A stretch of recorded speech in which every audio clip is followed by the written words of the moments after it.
Salut à tous, le journal du foot de ce lundi 30 mai.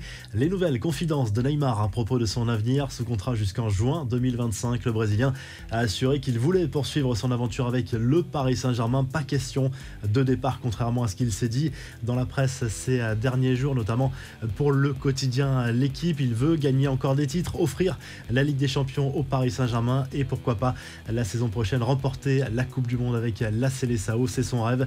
Le Brésilien qui s'est dit également très heureux de la prolongation de Kylian Mbappé au PSG et assure qu'il n'était pas au courant de la décision du Français, contrairement à Achraf Hakimi. Il s'est aussi exprimé à propos de la première saison de Lionel Messi et assure que les supporters du Paris Saint-Germain verront le vrai visage de l'international argentin la saison prochaine. Les infos et rumeurs du mercato, Sadio Mané aurait bien demandé à quitter Liverpool. Malgré une approche du Real Madrid, l'attaquant sénégalais aurait choisi le Bayern. Un contrat de 3 ans attend l'ancien Messin. Le montant de l'opération s'élèverait à 30 millions d'euros et entre 5 et 10 millions d'euros de bonus. Une somme assez faible pour un joueur de cette qualité, mais le contrat de Mané arrive à échéance en 2023. Ousmane Dembélé, lui, pourrait bien devenir la première recrue phare du nouveau Chelsea, alors que la vente du club à un consortium américain a été entérinée ce week-end. Place maintenant au mercato. Et selon le Daily Mail, l'ailier français devrait bien quitter le Barça libre, mais peut-être pour les Blues, alors que ces dernières semaines, les médias l'envoyaient plutôt au PSG. Et Luka Modric va bien poursuivre son histoire d'amour avec le Real Madrid en marge des célébrations de la victoire en Ligue des Champions. L'international croate a confirmé qu'il restait au sein du club merengue, contrairement à Marcelo, il arrivait en fin de contrat. Les infos en bref, la descente aux enfers pour l'AS Saint-Etienne, le club stéphanois battu au tir au but dimanche contre la JOCR à Geoffroy Guichard et relégué en Ligue 2. Il y a eu de gros incidents après le match. Dès le verdict final de ce barrage, les supporters ont envahi la pelouse pour manifester leur colère. Des fumigènes ont été lancés en direction des joueurs qui se sont précipités vers les vestiaires. Il y a eu des affrontements aussi en dehors du stade, des blessés côté supporters et policiers. La JOCR qui retrouve la Ligue 1 après 10 ans d'absence. Les suites à présent des graves dysfonctionnements en marge de la finale de la Ligue des Champions samedi soir entre le Real et Liverpool.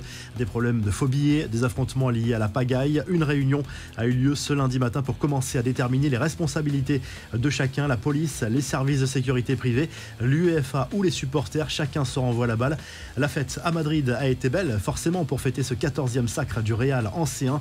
Des milliers de personnes sont descendues dans les rues de la capitale espagnole pour fêter l'événement dimanche.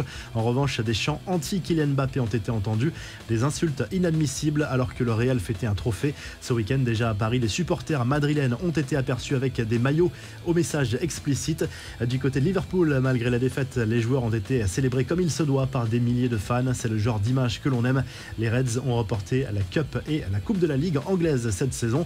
Le retour d'un club historique en Première Ligue pour la première fois depuis 1999. Nottingham Forest va retrouver l'élite du football britannique après avoir battu Huddersfield 1-0 en finale des playoffs à Wembley. C'est un club historique qui, on le rappelle, a gagné 2 fois la Ligue des Champions en 1979 et 1980.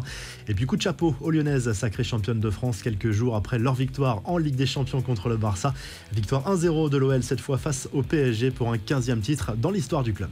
La revue de presse, le journal L'Équipe revient sur la descente de l'AS Saint-Etienne et les incidents qui ont émaillé cette rencontre. Les Verts vont devoir se reconstruire complètement, une chose est sûre, la vente semble désormais bouclée. C'est bien l'Américain David Blitzer qui va prendre les commandes de l'AS Saint-Etienne dans les prochains jours ou les prochaines semaines. En Espagne, le Mundo Deportivo revient sur l'intérêt du FC Barcelone pour Robert Lewandowski, l'attaquant polonais qui a de nouveau exprimé le souhait de partir auprès de ses dirigeants. Tout devrait se débloquer rapidement en cas d'arrivée de Sadio Mané en Bavière. Et en Italie, la Gazette dello Sport se penche sur la montée de Monza en Serie A, le club de l'ancien dirigeant milanais Silvio Berlusconi, le quotidien italien qui reparle à nouveau de l'intérêt de l'Inter Milan pour Romelu Lukaku qui a vécu une saison très compliquée du côté de Chelsea. Si le journal du foot vous a plu, n'hésitez pas à liker, à vous abonner pour nous retrouver très vite pour un nouveau journal du foot.